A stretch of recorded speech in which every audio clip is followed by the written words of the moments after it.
In 1996, the federal government forced every car manufacturer selling in America to install a standardized diagnostic port in every vehicle. It is called the OBD2 port. It sits under your dashboard, just left of the steering column. The law said that any mechanic, any shop, any American citizen had the legal right to plug a device into that port and read the data coming off their own engine. The government did this specifically to break the dealership monopoly on car repair. It worked. For about 20 years, independent mechanics could compete. Then the manufacturers found a way around it. Quietly, over the last decade, they have been building a wall around your car's data. They are locking off systems. They are requiring subscriptions. They are installing security gateways that physically block your tools from working. And in 2021, when the state of Massachusetts tried to pass a law giving you back the data your own car generates about your own driving, a federal judge stopped it. The car manufacturers sued their own customers and won. In this investigation, we are going to explain how they did it, who is behind it, and what it is already costing you. To understand the scam, you have to understand what OBD2 actually is. When your check engine light comes on, your car has already diagnosed itself. The computer has identified a fault, assigned it a code, and stored it in memory. The OBD2 port is simply a window into that memory. In 1996, the law required manufacturers to standardize the emissions-related codes. Those are the codes starting with a P0: oxygen sensor, catalytic converter, fuel trim. The data is open, the codes are public, and any $30 scanner from an auto parts store can read them. But your car is not just an engine. It has an anti-lock brake system, a transmission control module, a body control module that manages your windows, your locks, and your airbags, a steering angle sensor, an adaptive cruise control unit, a lane departure warning system.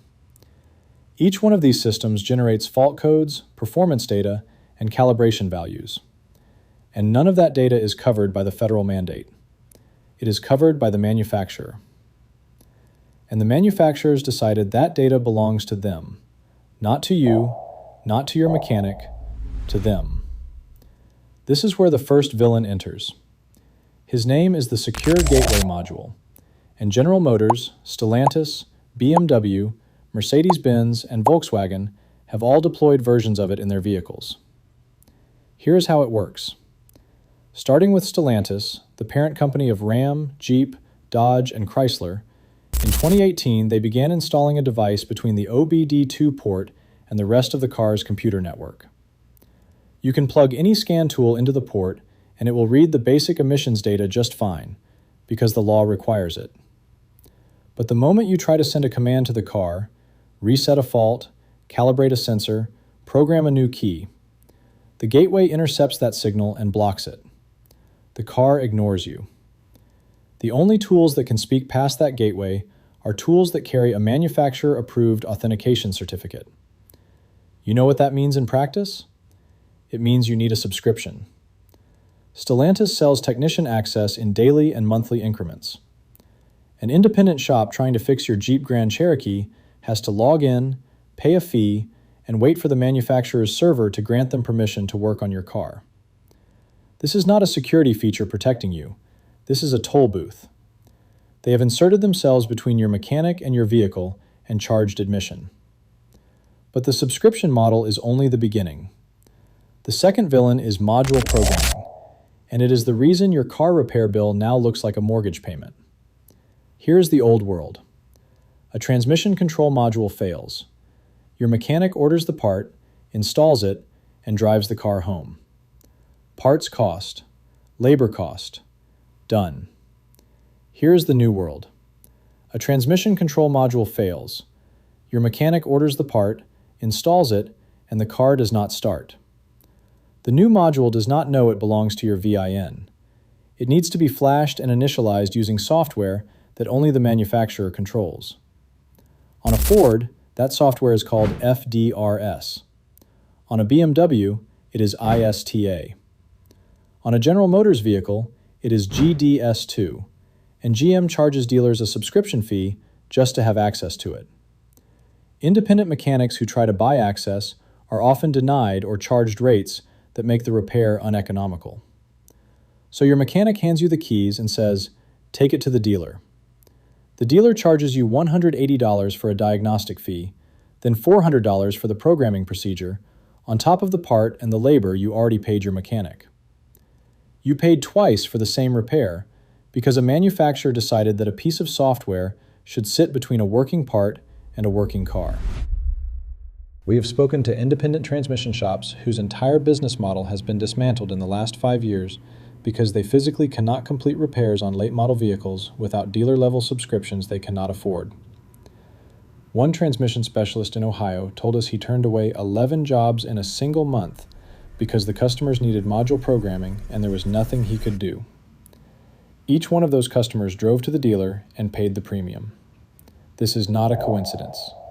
This is a customer acquisition strategy disguised as a cybersecurity policy. The third and most insidious villain is the data itself, not the codes, the telemetry. Your modern car is not just a vehicle, it is a mobile sensor array. It is recording your speed, your braking force, your acceleration rate, your GPS location, your seatbelt status, and how many hours you spent idling in a parking lot on a Tuesday afternoon. Every connected vehicle streams this data continuously to the manufacturer's servers. General Motors, through its OnStar platform, was caught in 2023 selling that driving behavior data directly to insurance companies, including LexisNexis and Verisk, two data brokers who package and resell personal information. The customers were not told. The consent buried in the OnStar terms of service was 47 pages long. Their insurance premiums went up because OnStar was running a parallel business selling behavioral surveillance to the insurance industry, using data harvested from vehicles their customers already owned. In Massachusetts, the voters tried to stop it. In 2020, a ballot initiative called Question 1 passed with 75% of the vote. It was one of the largest consumer mandate victories in state history. The law required manufacturers to give vehicle owners and independent mechanics access to the same telematics data streams that the manufacturers were already collecting. It gave you the right to know what your own car was reporting. The Alliance for Automotive Innovation, which is the lobbying organization representing GM, Ford, Stellantis, Toyota, BMW, and Volkswagen, immediately filed suit in federal court. In 2021, a federal judge issued an injunction blocking the law. The manufacturers argued that open telematics access created cybersecurity risks. The same manufacturers who were simultaneously selling that telematics data to insurance companies decided that you, the owner of the vehicle, were the cybersecurity risk. The law has been tied up in litigation ever since. The data keeps flowing to the manufacturer. Your mechanic still cannot see it. Now let us talk about what this costs you at the counter, because the abstract policy argument has a very specific dollar amount. The average dealership diagnostic fee in the United States is now between $150 and $200. They will charge you that fee before they tell you anything, before they lift a wrench, before they confirm your suspicion that the noise is just a loose heat shield and not a collapsed catalytic converter. They charge you $180 to plug in a computer, wait 3 minutes for it to generate a report, and have a service advisor read you the code that your own dashboard already told you about. An independent mechanic will often waive the diagnostic fee or apply it to the repair. But on any modern vehicle with a security gateway or proprietary module requirements, the independent mechanic often cannot complete the job, even if he can diagnose it. So the dealership captures both ends of the transaction. They are the only ones who can diagnose it completely. They are the only ones who can fix it completely. That is not competition. That is a captive market. And they built it deliberately, over 15 years of incremental software changes that nobody voted on and nobody announced. The cost math is straightforward. An independent shop charges $95 an hour for labor. A dealership charges $175 an hour for the same labor in the same market. The difference on a 4-hour repair is $320. On a 10-hour engine job, it is $800. Multiplied across the life of a modern vehicle, customers who are locked out of independent repair options are paying thousands more over the lifetime of a car they already own. This is not an accident. This is the revenue model. So what can you do? The first answer is to know what you own before you buy it. Pre-2018 Stellantis vehicles, pre-2020 GM trucks, and older Ford platforms do not have security gateways. A 2015 Ram 2500 with a 6.7 Cummins diesel is one of the most diagnosable, most repairable, most independent mechanic-friendly trucks ever built.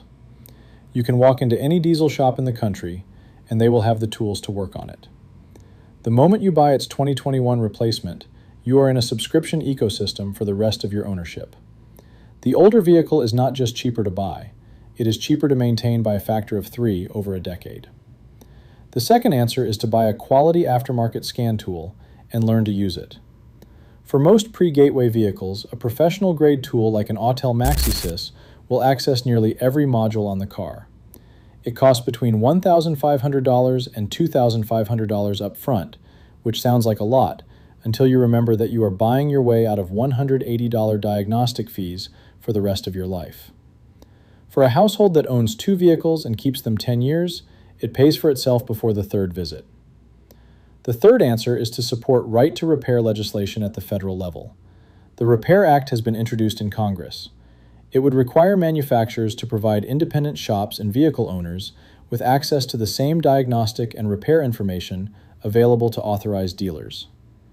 The automotive lobby has spent millions to stall it. They will tell you it is a cybersecurity bill. They will tell you that open access enables remote car theft. But those same manufacturers are already streaming your location data to insurance brokers while you sleep. The cybersecurity argument is not about protecting you. It is about protecting their service revenue. Here is the verdict. They did not take this quietly. They did not announce a press conference and say that they were removing your right to repair your own vehicle. They did it in increments. A gateway module here, a proprietary protocol there, a subscription requirement added to a software update in the middle of the night. They did it one model year at a time, until the infrastructure was in place and the lock-in was complete. The same federal government that mandated the OBD2 port in 1996 to give you access has stood by while manufacturers methodically dismantled that access behind a wall of software licenses and arbitration clauses. The car in your driveway is recording everything about the way you drive. It is transmitting that data to a corporation. That corporation is selling it, and if you want to know what that data says, you need their permission. You paid $40,000 for the machine, and you do not own the machine. You own the payments. The data belongs to them. The repair belongs to them. The diagnostic belongs to them. And unless the law changes, the only question left is how much they intend to charge you for the privilege of knowing what is wrong with your own car.